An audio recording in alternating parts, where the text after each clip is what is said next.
Hello everyone, কেমন আছো? নিশ্চয়ই ভালো আছো আর আমরাও ভালো আছি।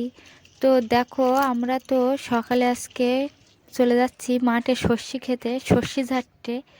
তো সকাল সকাল উঠতেও ভালো লাগছিল না, তবুও কি করব, সর্ষে তো ঝাড়তেই হবে, না হলে ওগুলো মাঠে পড়ে থাকলে নষ্ট হয়ে যাবে।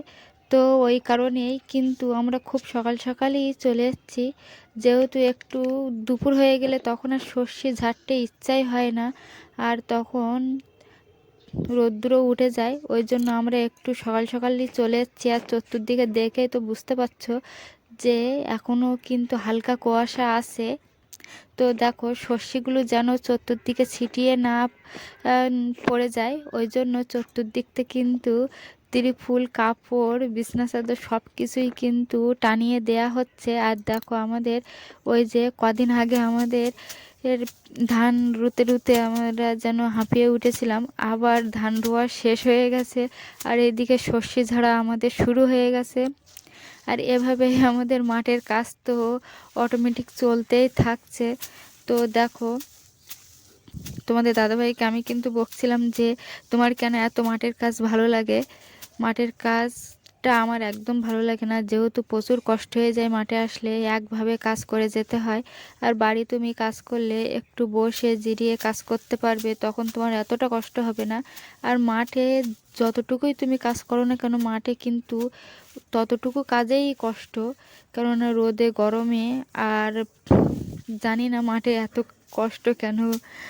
তো দেখো, আমরা কিন্তু দুজনে এরকম বকবক করছিলাম আর কাজগুলো তাড়াতাড়ি আগিয়ে নিচ্ছিলাম।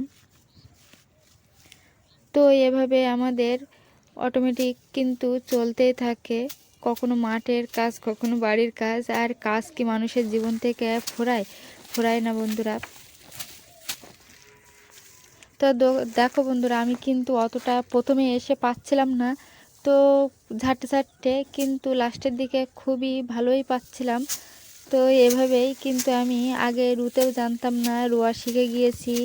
তারপরে যে বীজ ভাঙতে হয় সেটাও পারি না, কিন্তু সেটাও এখন শিখে গিয়েছি। আর দেখো, এখন তো সর্ষে ঝাড়াও শিখে গিয়েছি।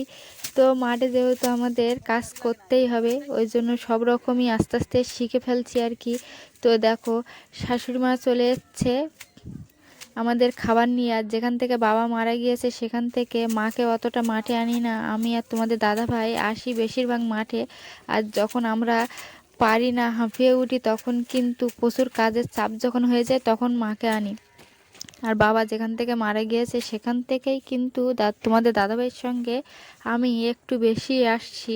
আর আগে অতটা আমি মাঠে আসতাম না। তো দেখো, এখন ঘড়িতে কিন্তু 1টা বাজে, আর আমরা রোদ্দুরে আর কাজ করতে পারছিলাম না, ওই জন্য গুটিয়ে বাড়ি চলে যাচ্ছি দেখুন।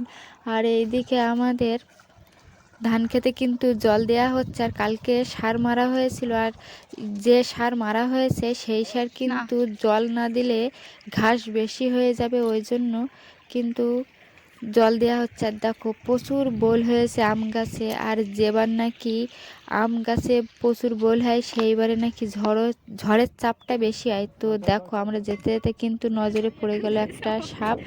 তো আমি একটু ভিডিও দেখাচ্ছিলাম, তো যেহেতু তোমাদের দাদাভাইয়ের পিছনে ছিলাম, ওই জন্য আমি আর ভালোভাবে তোমাদের দেখাতে পারিনি। আর সাপটা কিন্তু আমাদের ভয়ে তাড়াহুড়ো করে চালার ভিতরে ঢুকে গিয়েছিল। তো দেখো বন্ধুরা, কদিন আগে এই মাঠটা সর্ষে খেতে হলুদ হয়েছিল, আর এখন ধান খেতে পুরো সবুজ হয়ে গেছে। তো দেখো, আমাদের এই মাঠের ভিডিও তোমাদের কেমন লেগেছে অবশ্যই